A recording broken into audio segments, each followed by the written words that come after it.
What do you guys have to say? Cal, what do you guys say about this madness? I think Spidey could take it. In what universe? The Marvel Universe. Explain. See, the whole idea is that Spidey has that proportionate strength of a spider, and he's going to get exponentially stronger. Now, we don't exactly know how to extrapolate that, but he's going to be really, really strong. He's really smart. He's genius level. So he's just not, moving real fast. He's thinking fast, okay? So where they may be moving at the speed of thought, his thoughts are faster than theirs are because he's got that genius level ability. And then the webbing, he's been able to make all different types of webbing, okay? With the spider sense to keep him up. The X-Men, yeah. I mean, the regular ones, no, he'd probably have a field day with them. You have everybody all webbed up, knock them out, and just, leaving them there. If especially Professor Xavier isn't there, it's a slam dunk for Spider-Man.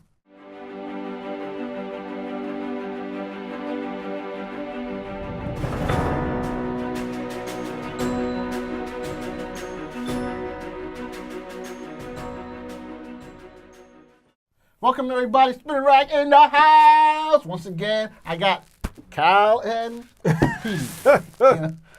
Today we're going to be talking about something that's been coming up, and we have to bring it to the Spinner Rack people out here.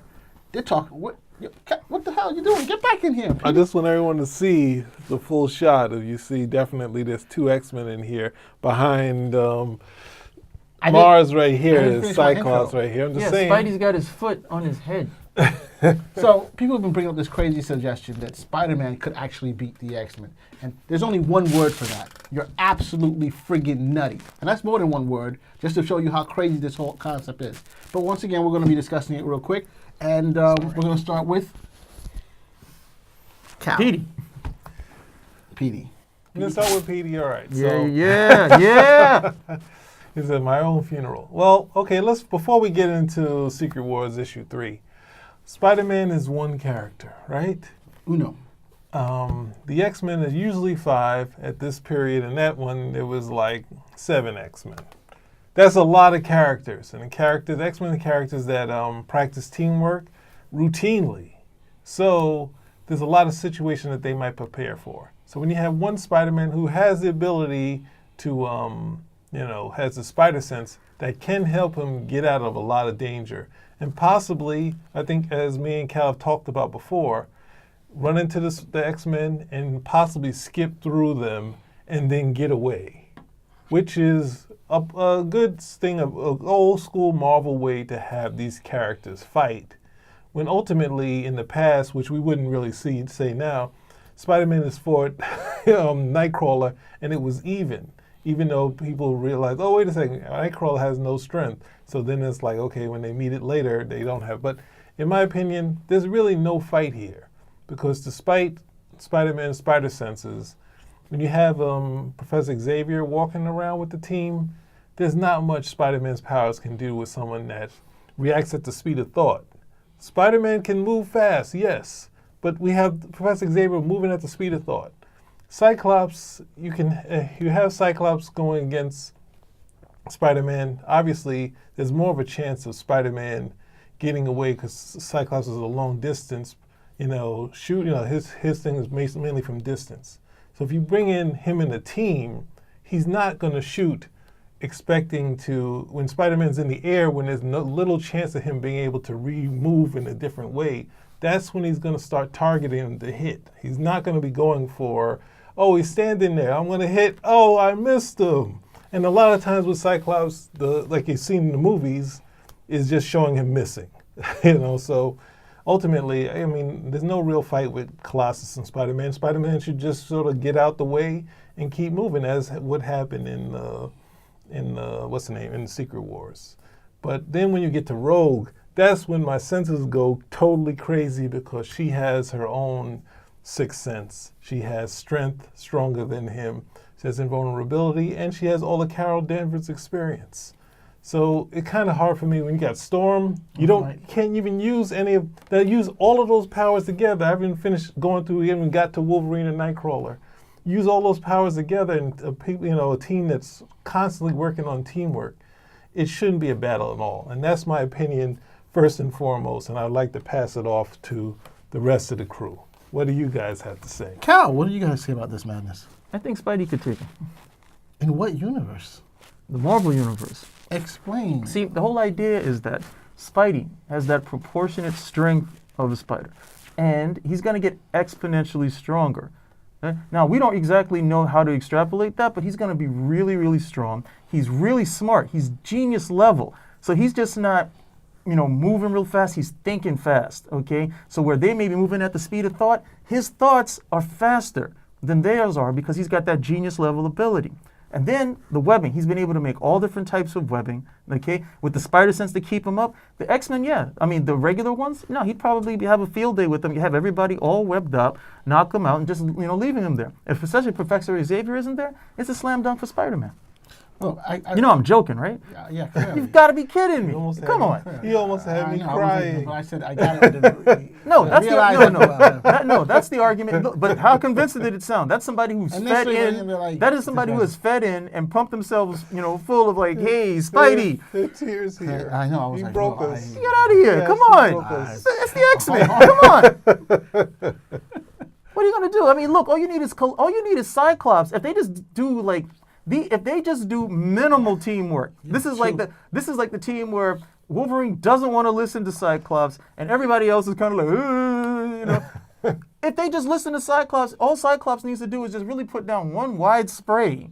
Okay, so Spider-Man has to go in one direction or something, and you got him fastball special. It's not that big of a deal. The spider sense gives him an alert. It doesn't mean he's gonna get out of it. It is, oh my God, what's that? Bam, you still get hit. How many times did the Green Goblin do it to my spider sense is tingling? Oh, it was too slick. How many times did that happen? No, it's not happening. Well, I agree with you 100%. And then you have the whole thing here with the team. What were they trying to do? In this particular comic, they weren't trying to hurt him. They were just trying to stop him. They're trying to catch him. Yeah, catch he him. was trying. He had overheard them saying something, and he's trying to get away from them. They're trying to catch him, and of course, he makes him look dumb. But that's because that's like a Keystone Cop situation where literally you'll see two X-Men running into it. They're like, and he leaps up or something. But the bottom line is he got the drop on them in terms of okay.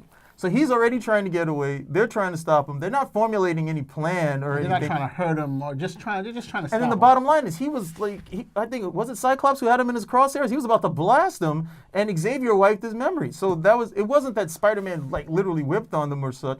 It was okay. You got the drop. Okay, we were a little discombobulated for the extent. But the bottom line is the end.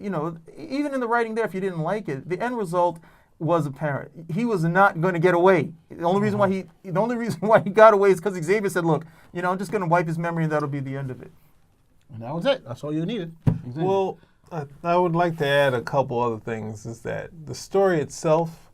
I understand that the X-Men are outsiders, but the idea that Xavier, who in the original series is constantly with the army, the X-Men are there. At times they don't know that Professor Xavier is their sort of teacher, but there've been parts when the X-Men have worked with the army and he's not saying separate immediately, run like we're scared. The original X-Men were like friends with policemen. They were, welcome in the towns up until the points of like the Sentinels, and right after the Sentinels, they're working with the army again. So it's like there's this mutant scare, and then there's points where Xavier's trying to make inclusion. This part with the story with the heroes, and the X-Men have worked with these heroes from time to time.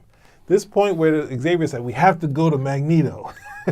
And the way the story works out is that Magneto sort of, when Doom says, you can join me, Magneto reaches out to Doom. So it's like Xavier's choice really in this story was sort of out of character for me. So that aspect, Xavier not being able to notice that Spider-Man's somewhere on the wing, because we're not really understanding that he's reading minds all the time. But I mean, you're saying he can hide. He's hiding, but he can't hide from a telepath. So it's kind of hard for me, that whole setup, because that's what I usually argue, because everyone loves this scene. This is like one of people's favorite scenes. But my only other thing is that this was art corrected. So these pages are a lot wider than the original pages, which are so dynamic by Mike Zeck, which is like has close-up shots, a cool shot of Wolverine missing Spider-Man.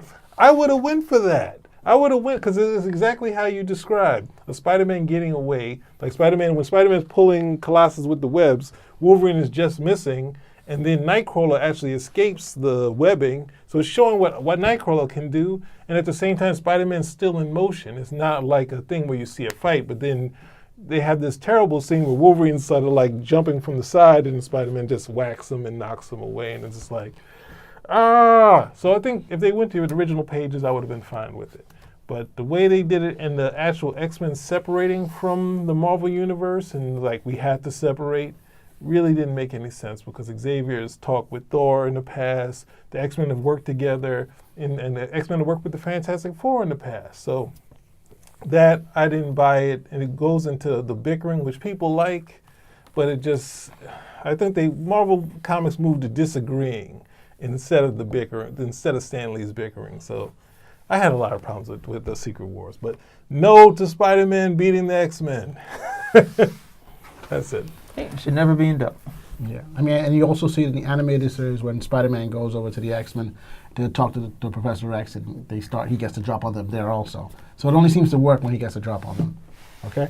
So What's he going to do? Walk in the front? Hey, it just doesn't work. That is a good point you made about Xavier, though. That whole mutant chauvinism that he, showing, it never really. There was never any reason for it. It never really bore any fruit. Other than, I guess, at some point they were like, hey, we need to pull the X-Men out so these guys are actually a little weak enough that the villains have a chance at beating them. Yeah. Other than that, it just didn't make any sense. That's another thing I didn't, like, all right, now we're going to come and save the day when you could have just been there. And Isn't that the same thing with Superman in no, Xavier, I think Secret Wars would have worked better because you already have Cyclops and Storm when you didn't really need Cyclops there. I guess Shooter wanted Cyclops there.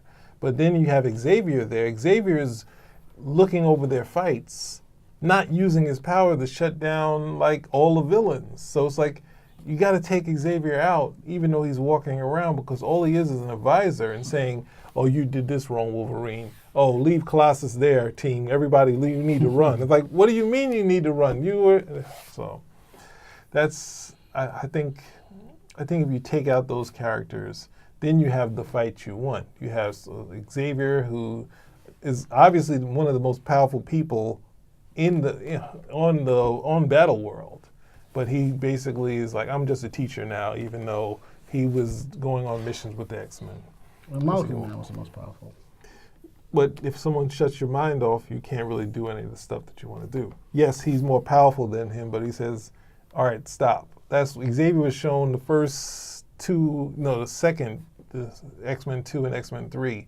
Everyone's fighting, he just shuts everything down. Yeah. And they realize, okay, we can't, he's just their advisor. He's not going to go out on any missions anymore. Yeah. Once you show that type of power with Xavier, that's the question everyone asks. Why doesn't he just shut down everybody's mind? Mm-hmm. So then it becomes, all right, it's either you have to come up with some MacGuffin in order to keep him from doing that.